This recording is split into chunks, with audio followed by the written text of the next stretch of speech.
Good morning, Chisel Chat family. Welcome back. Glad you can join me here this morning.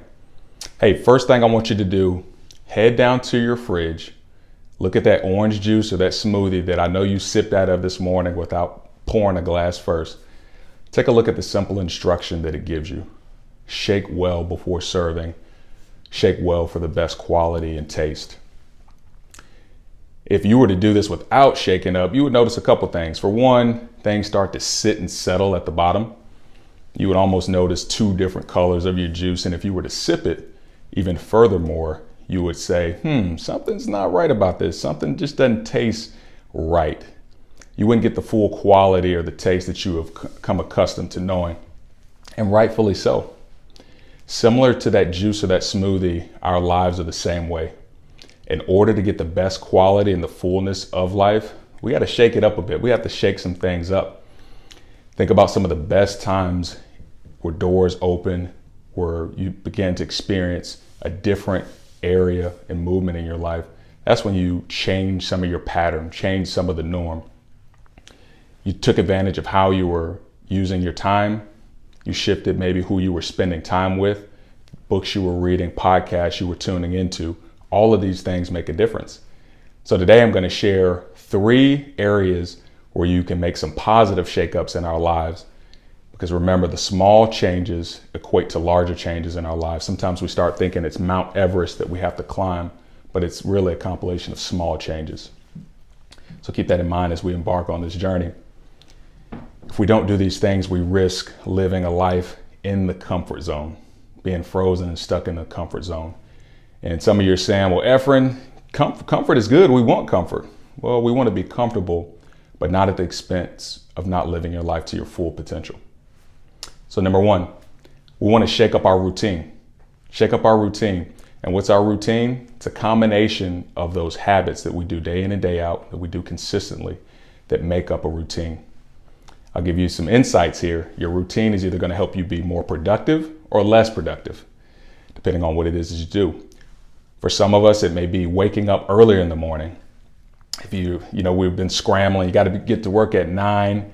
You're waking up at 8:30, catapulting yourself into traffic, wolfing down that bagel or whatever it is, and now you're not fully set up for the day. There's a better way to do it. Maybe let's try 7:30, 6:30. I remember calling my grandmother when I would be traveling, and I would call her early in the morning. I say, hey, Grandma, what's going on? She would say, hey, baby, how are you? I said, what are you up to? She said, well, I've just sent out my prayer, my word. I've just gotten dressed, just gotten showered and dressed for the day. And I'm looking at my clock like, well, Grandma, what's open at this time? It's super early. Where are you going? Maybe she knew a special deal on some eggs that I didn't know about. I don't know. She would say, baby, I'm just getting ready for the day. And that's a question that we have to ask ourselves. Are we ready for the day? Are you ready when that opportunity knocks? Are you ready for whenever there's a shift in your life that's operating?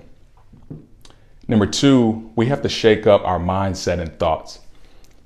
When we start seeking out positive experiences and leaning in on those things that impact us in a motivational way, an encouraging way, we're going to start to see more of that and really get intentional on seeking it out. One way that you can help shift your thoughts to a positive mindset is writing down things that inspire you and uplift you each day, and then reflecting on those at the end of the week. The goal is to recreate more of this. You remember that old red car video where all of a sudden the person purchased a red car and seemingly they started seeing more.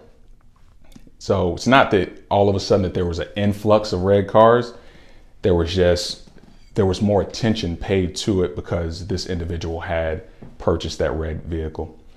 I meet with a colleague on Fridays where we talk about the work, the goals, objectives, things that we want to accomplish. But the most important bullet point there is where we reflect on how we've grown personally and how we've helped shape and mold our leadership.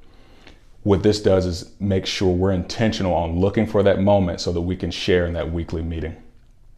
Lastly, number 3, we have to shake up our approach. And this is increasing the intentionality and the intensity of our focus.